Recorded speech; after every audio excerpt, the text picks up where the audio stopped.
warahmatullahi wabarakatuh. Kembali lagi nih guys, bersama saya si YouTuber yang gak pernah bosan-bosannya memberikan materi edukasi seputar sains, teknologi, komputer, data komunikasi, dan lain sebagainya.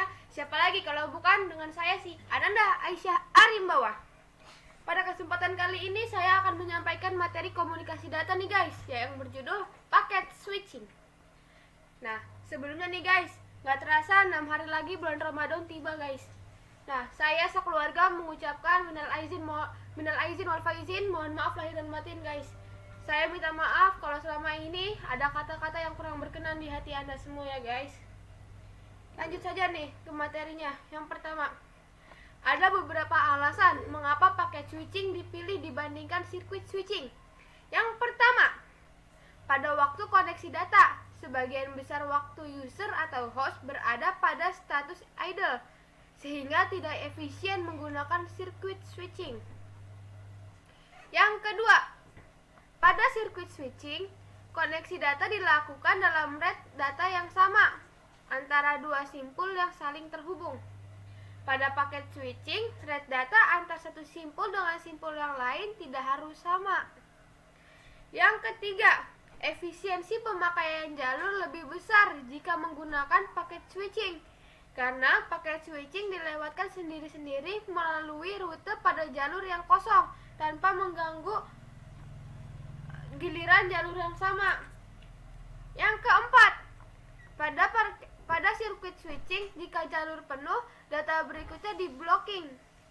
Sedangkan pada paket switching, data berikutnya menunggu antrian. Nah, nih untuk alasan yang keempat, si paket switching bisa kita contoh guys. Jadi kalau kita lagi ngantri nih, kita mau makan siang, kelaparan, kita ke toko makan atau ke ruang makan nih di kantin V6, ya kan? Kan rame tuh, apalagi jam-jam makan siang, perut kosong guys. Nah, kita harus bersabar, kita harus antri yang tertib, begitu guys. Selanjutnya, prinsip kerja paket switching. Yang pertama, data yang akan ditransmisikan dari asal ke tujuan dilengkapi dengan informasi kontrol, yaitu berupa header. Yang kedua, bila panjang data melebihi ukuran maksimum, akan dipotong-potong menjadi paket-paket, yang masing-masing paket dilengkapi dengan header yang sama. Yang ketiga, header berisikan alamat tujuan serta fungsi-fungsi kontrol yang lain. Jadi di prinsip ketiga ini guys, headernya ini kan dia pemimpin, di mana-mana header itu pemimpin. Jadi si headernya ini harus tahu alamatnya dulu. Kalau si header pemimpinnya aja nggak tahu alamatnya, bakalan kesasar guys. Seperti itulah istilahnya. Yang keempat, paket diumpankan ke simpul yang paling dekat dengan si asalnya. Yang kelima, dari simpul tersebut paket diantrikan ke rute sembarang tergantung jalur yang kosong. Nah, jadi kalau misalnya nih guys, kalian lagi mau jalan-jalan, lihat jalur A di GPS merah, kalian jangan pilih jalur itu guys, pilih jalur yang lain. Hemat waktu, walaupun lebih jauh tapi kan sama aja jadinya, daripada capek-capek macet-macetan, gak enak guys. Yang keenam, masing-masing paket dapat melalui rute yang sama ataupun yang berbeda. Yang ketujuh, setiap simpul yang dilewati akan memeriksa, menyimpan sementara dalam kondisi antrian, dan mengarahkan paket ke simpul yang berikutnya. Yang kedelapan, apabila sudah sampai ke tujuan, paket akan diatur kembali sesuai dengan urutan semula.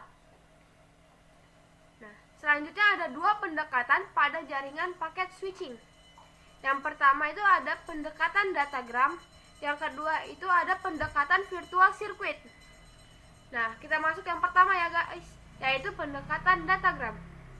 Nah, pada pendekatan datagram ini, setiap paket berisi alamat tujuan.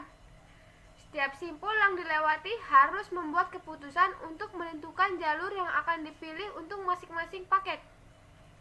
Masing-masing paket diperlakukan secara terpisah, tidak dikaitkan dengan paket yang sudah lewat sebelumnya. Tidak memerlukan setup panggilan. Simpul dapat mencarikan jalur alternatif bagi paket yang lain apabila jalur utama sedang digunakan. Nah, yang kedua ada pendekatan virtual circuit. Nah, untuk pendekatan virtual circuit ini, rute di antara dua station sudah dibentuk sebelum melakukan transfer data. Pertama, dikirim paket informasi kontrol yang disebut dengan paket permintaan panggilan. Paket ini meminta koneksi logika antara stasiun asal dan tujuannya. Apabila melalui simpul-simpul, maka antar simpul dibentuk koneksi logika. Bila stasiun tujuan sudah siap menerima koneksi, akan dikirim paket penerima panggilan melalui simpul-simpul ke stasiun asal. Nah, di virtual circuit ini transfer data juga bisa dilakukan, guys. Bila salah satu stasiun memutuskan mengakhiri koneksi, digunakan paket clear request.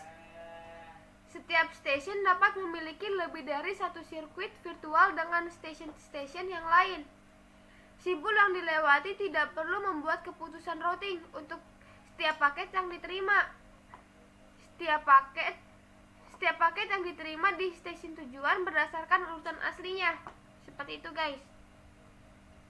Nah, selanjutnya nih, ada keuntungan pelayanan datagram dibandingkan virtual circuit. Yang pertama, itu tidak memerlukan fase setup panggilan. Yang kedua, jika terjadi kemacetan atau congestion pada sebuah jalur, maka paket data dapat dicarikan jalur alternatif seketika itu juga.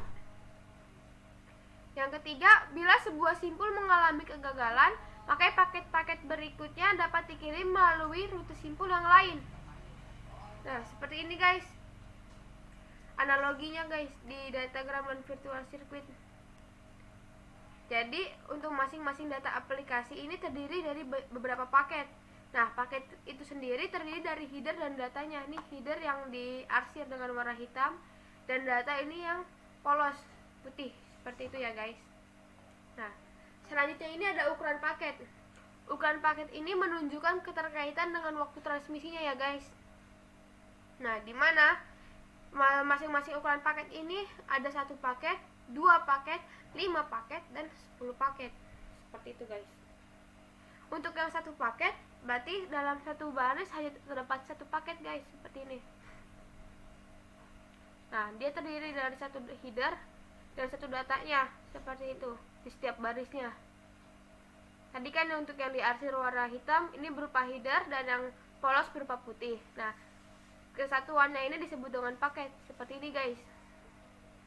Jadi dia terdapat 1 header dan 1 data dalam 1 paket ini.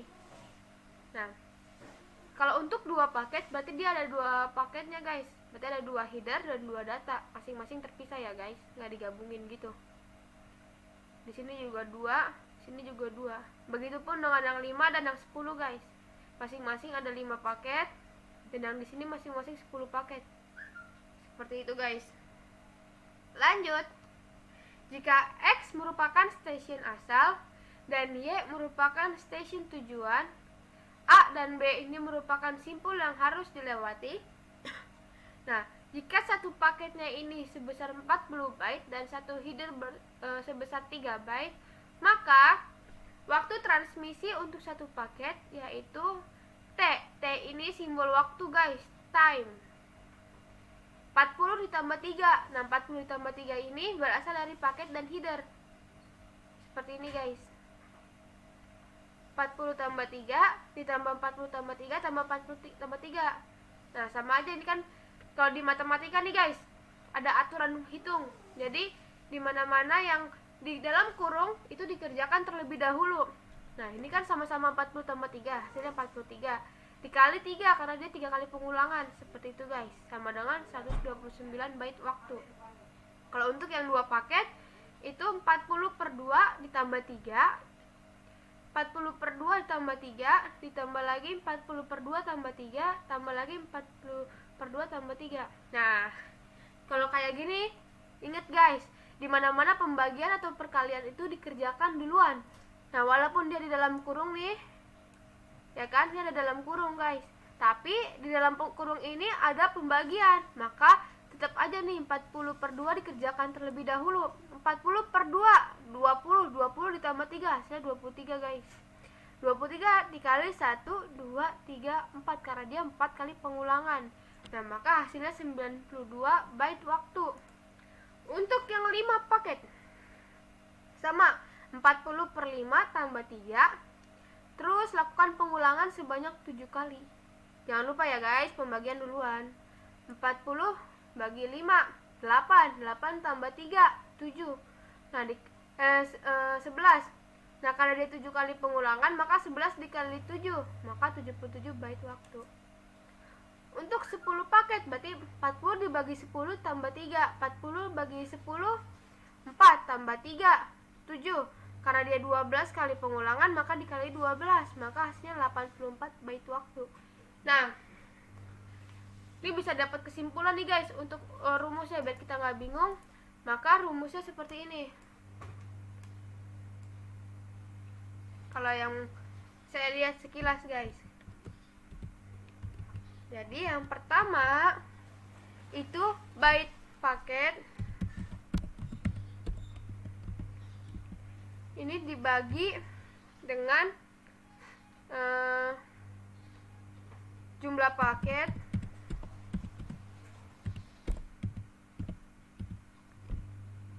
mana terburungnya sih. Bait paket dibagi jumlah paket ditambah dengan byte header.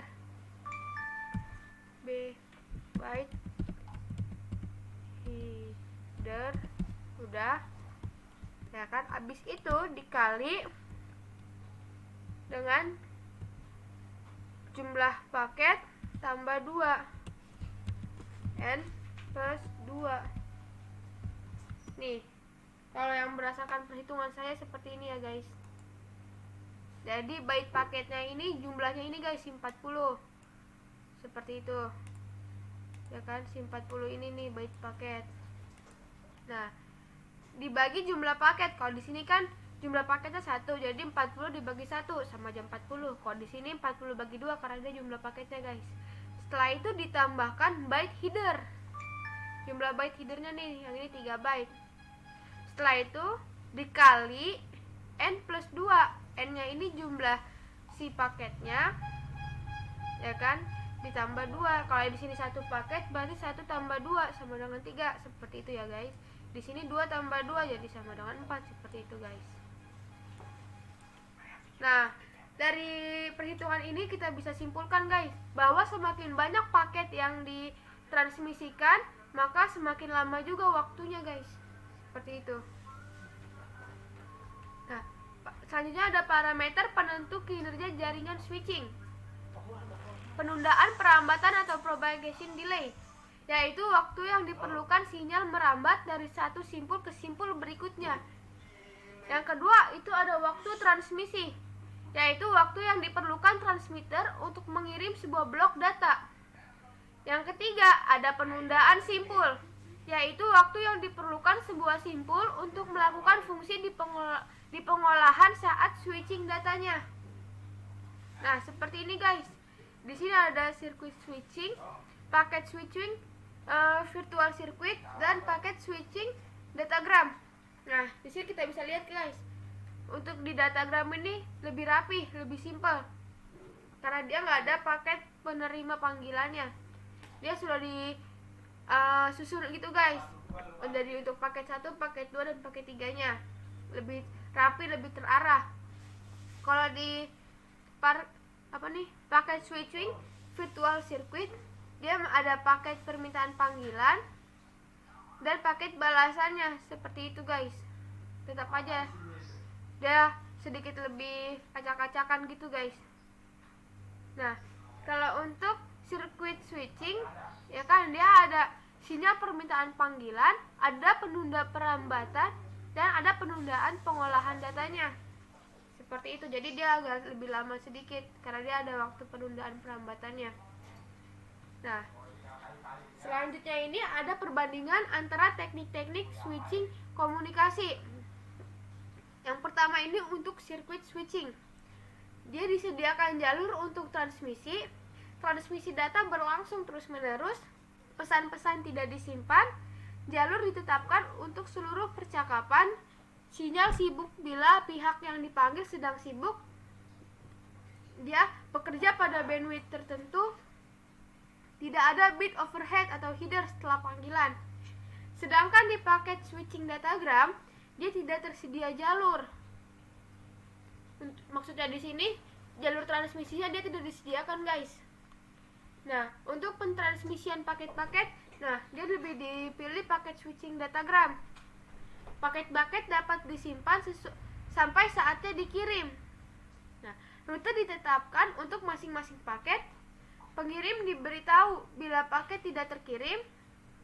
Penggunaan bandwidth secara dinamis ini terdapat pada paket switching datagram. Nah, di dalam paket switching datagram itu terdapat header di setiap paket-paketnya. Sedangkan untuk paket switching virtual circuit, dia juga tidak disediakan jalur transmisi.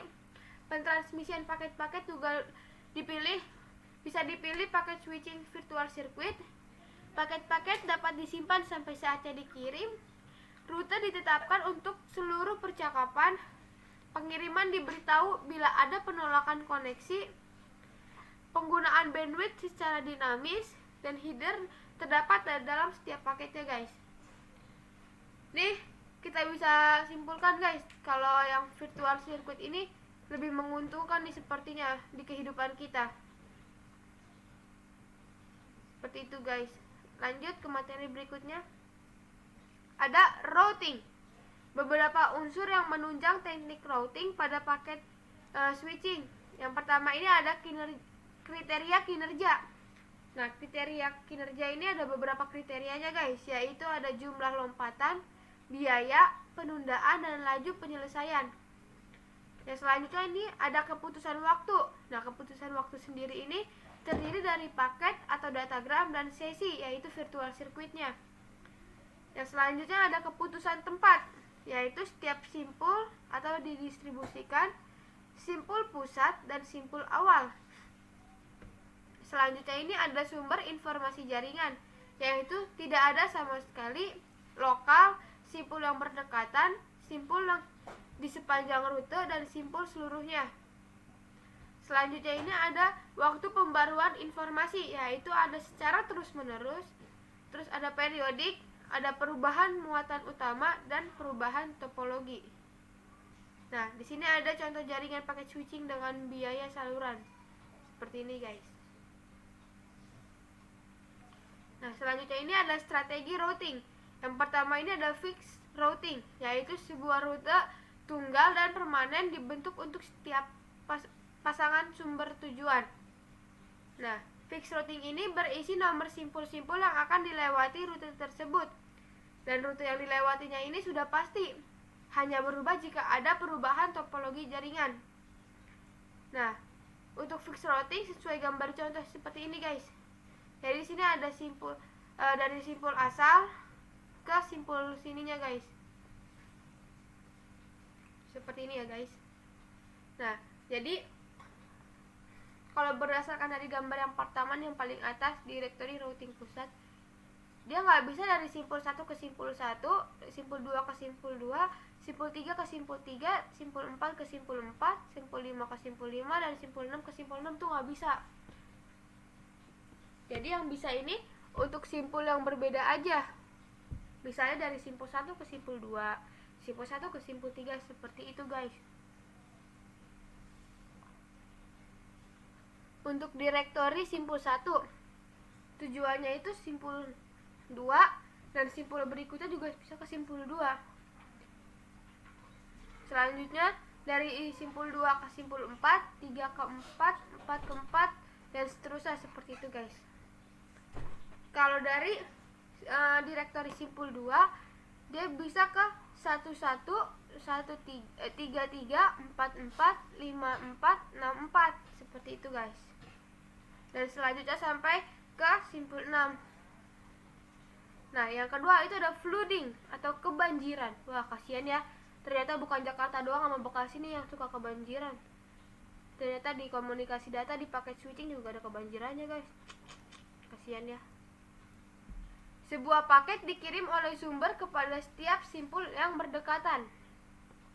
Pada masing-masing simpul, paket yang datang tersebut dalam bentuk kopiannya ditransmisikan pada semua jalur yang keluar, kecuali untuk jalur di mana paket tersebut tiba. Begitu seterusnya sampai simpul itu sampai di tujuan. Simpul tujuan hanya mengambil satu kopi paket, yang lainnya dibuang. Seperti itu guys. Nah, contoh flooding dengan lompatan 3. Berarti ini guys, dari 1 ya kan, dia mau lompat, dia bisa lompat ke 2, bisa lompat ke 4, dan dia juga bisa lompat ke 3. Seperti itu. Begitu juga kalau yang 2 dia bisa lompat ke 4, bisa lompat ke 3. Seperti itu. Dari 3 ini nih, dia punya banyak jalur. Bisa ke 2, bisa ke 4, bisa ke 5, bisa ke 6. Nah, kalau ke 6 gak bisa lompat guys, kasihan deh. Kalau yang kelima ini, dia bisa lompat ke 2, bisa lompat ke 3, dan bisa lompat ke 5. Seperti itu guys. Nah, untuk lompatan ketiga nih guys, banyak guys. Dia dari 2, dia bisa lompat ke 1, bisa lompat ke 4, lompat ke 3. Seperti itu ya guys. Pada lompatan kedua, salah satu kopi paket sudah sampai ke simpul 6 atau ke tujuannya. Pada lompatan ketiga, simpul 6 mendapat 4 kopi paket lagi yang akan dibuang. Hanya 1 aja yang diambil yang paketnya guys. Seperti itu guys dari saya. Terima kasih guys. Jangan lupa di like, comment, subscribe sebanyak-banyaknya, dan di share ke teman-teman kalian semua ya guys, biar saya semakin semangat untuk menyampaikan konten-konten yang bermanfaat untuk kalian semua. Wabillahi taufiq wal hidayah. Wassalamualaikum warahmatullahi wabarakatuh.